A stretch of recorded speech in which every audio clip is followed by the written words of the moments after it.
गौर से सुनिए दोस्तों, क्या आपने कभी यह महसूस किया है कि आपकी जिंदगी की सबसे बड़ी परेशानी बाहर की परिस्थितियां नहीं हैं, बल्कि आपके अपने विचार हैं?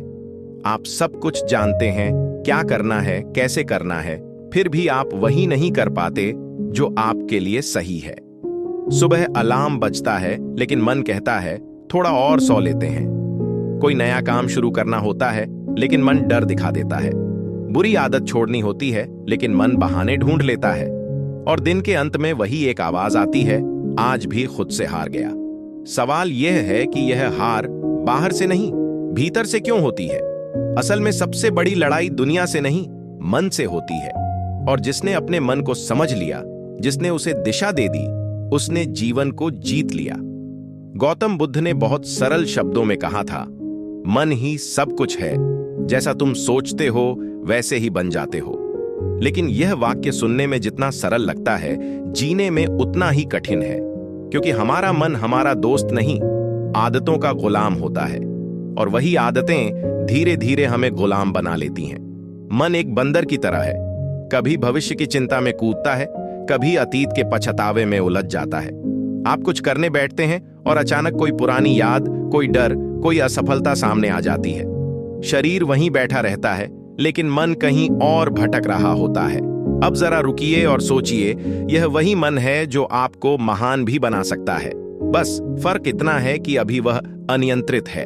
आधुनिक मनोविज्ञान कहता है कि हमारे लगभग 95% निर्णय अवचेतन मन से आते हैं। यानी हम जो सोचते हैं, जो खुद से कहते हैं, वही हमारी जिंदगी की दिशा तय करता है, अक्सर बिना हमारी जानकारी के। अगर आप रोज खुद से कहते हैं, मुझसे नहीं होगा, मैं कमजोर हूं, मेरी किस्मत खराब है, तो आपका मन इसे सच मान लेता है और फिर वही सच आपका जीवन बन जाता है। इसीलिए मन को साधने की पहली विधि है सकारात्मक आत्मवार्ता। आप दिन में सबसे ज्यादा बातें किससे करते हैं? किसी और से नहीं, खुद से। और अगर यह बातचीत नकारात्मक है, तो कोई भी मोटिवेशन काम नहीं करेगा। बुद्ध कहते हैं, जो विचार बार बार दोहराया जाता है, वही भविष्य बन जाता है। इसलिए अभ्यास शुरू कीजिए। सुबह उठते ही खुद से कहिए, मैं हर दिन थोड़ा बेहतर बन रहा हूं। काम मुश्किल लगे तो कहिए, यह चुनौती है, मैं सीख सकता हूं। गलती हो जाए तो कहिए, मैं गलती नहीं हूं, मैं सीख रहा हूं। यह झूठ नहीं है, यह दिशा बदलना है। और दिशा बदली तो मंजिल अपने आप बदलेगी। अब आते हैं दूसरी विधि पर। लक्ष्य निर्धारण। मन भटकता क्यों है? क्योंकि उसे पता नहीं होता कि जाना कहां है। बिना लक्ष्य के मन उस घोड़े की तरह है जो खुली जमीन में दौड़ रहा है। ऊर्जा बहुत है, लेकिन दिशा नहीं। जब आप स्पष्ट लक्ष्य बनाते हैं, तो आपका दिमाग एक केंद्र बिंदु पकड़ लेता है। विज्ञान इसे रेटिकुलर एक्टिवेटिंग सिस्टम कहता है, यानी आपका दिमाग वही चीजें देखने लगता है जो आपके लक्ष्य से जुड़ी होती हैं। लेकिन याद रखिए, मुझे सफल बनना है, लक्ष्य नहीं है। अगले 6 महीनों में यह काम करना है, यह लक्ष्य है। लक्ष्य को छोटे हिस्सों में बांटिए।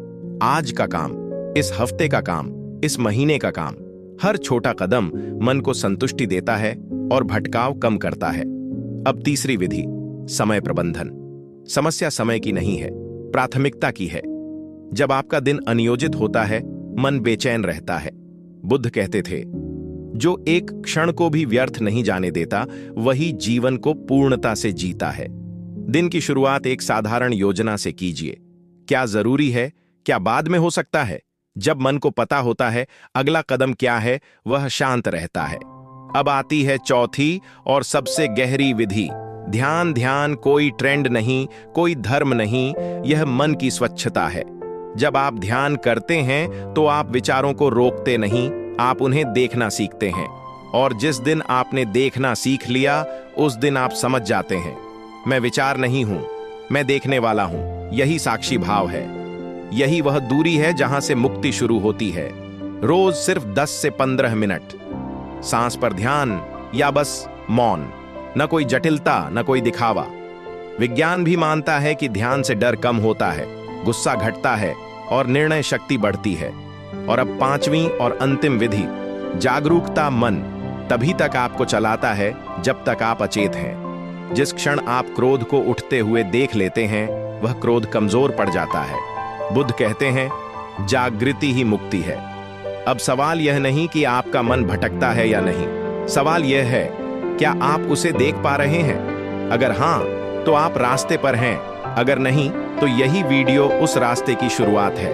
क्योंकि याद रखिए, मन को जीतना एक दिन का काम नहीं, यह रोज का अभ्यास है। लेकिन जिसने यह अभ्यास समझ लिया, उसकी जीत तय है।